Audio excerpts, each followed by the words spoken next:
Course in Miracles, Workbook, Lesson 76. I am under no laws but God's. We have observed before how many senseless things have seemed to you to be salvation. Each has imprisoned you with laws as senseless as itself. You are not bound by them.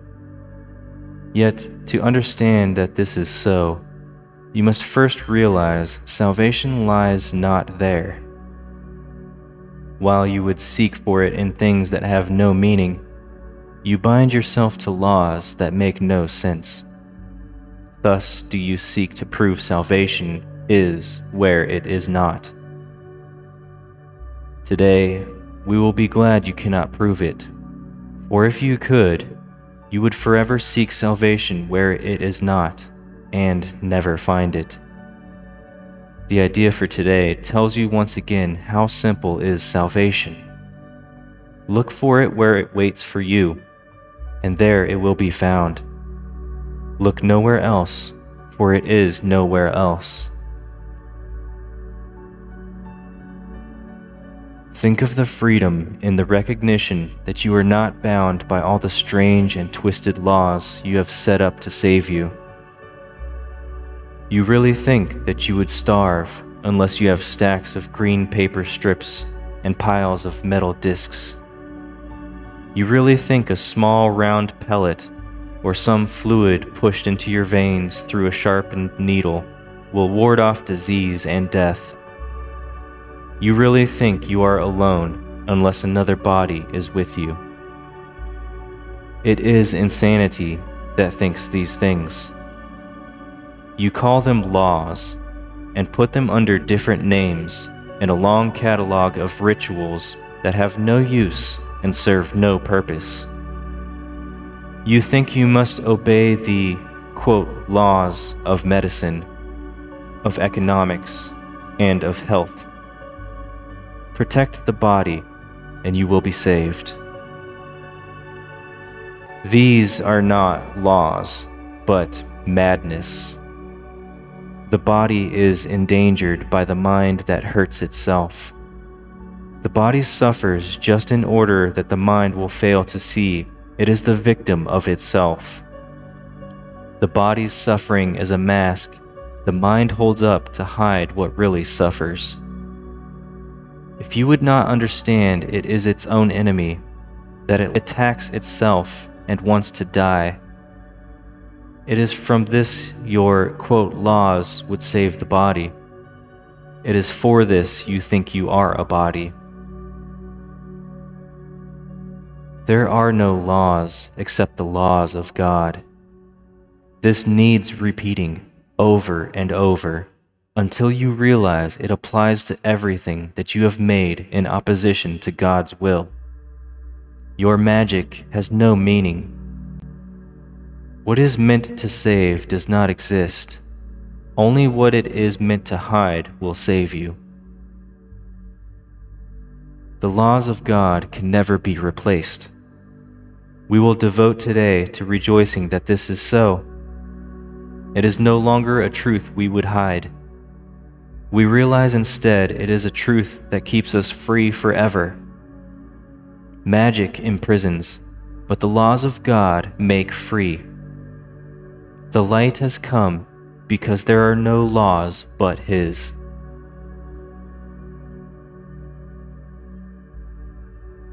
We will begin the longer practice periods today with a short review of the different kinds of laws we have believed we must obey.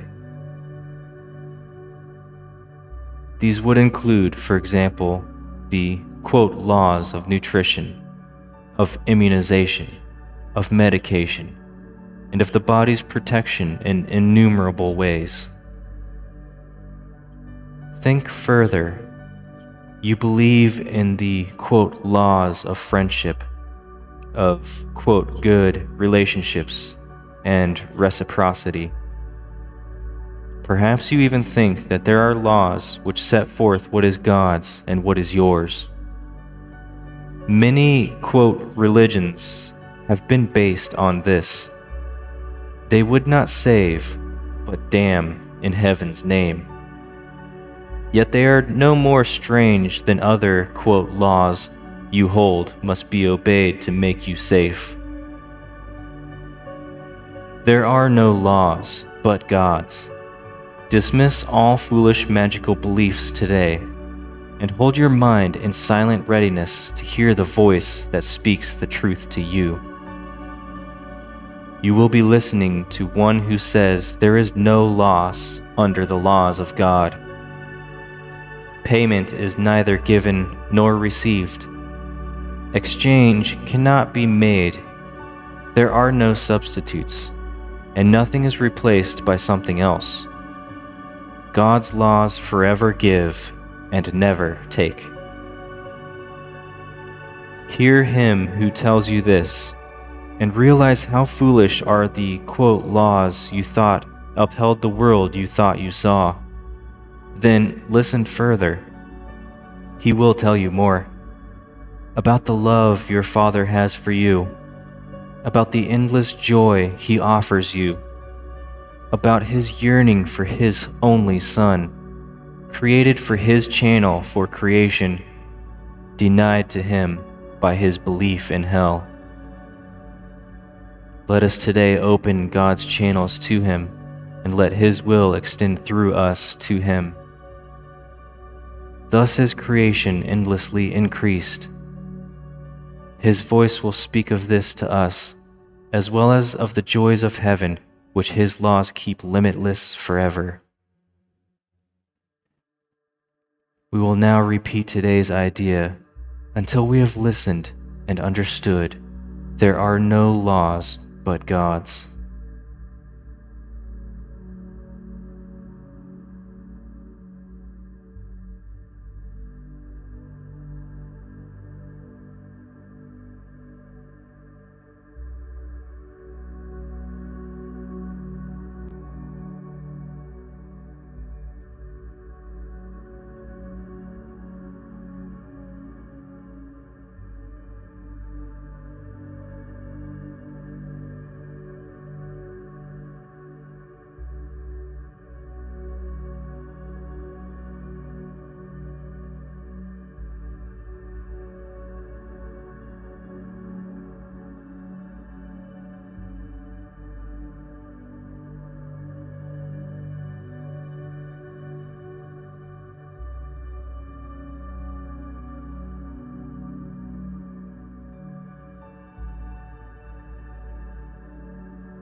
Okay.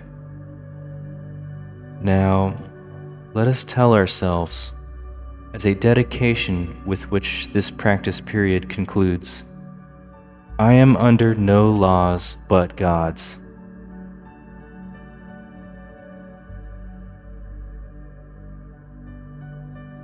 We will repeat this dedication as often as possible today, at least 4 or 5 times an hour, as well as in response to any temptation to experience ourselves as subject to other laws throughout the day.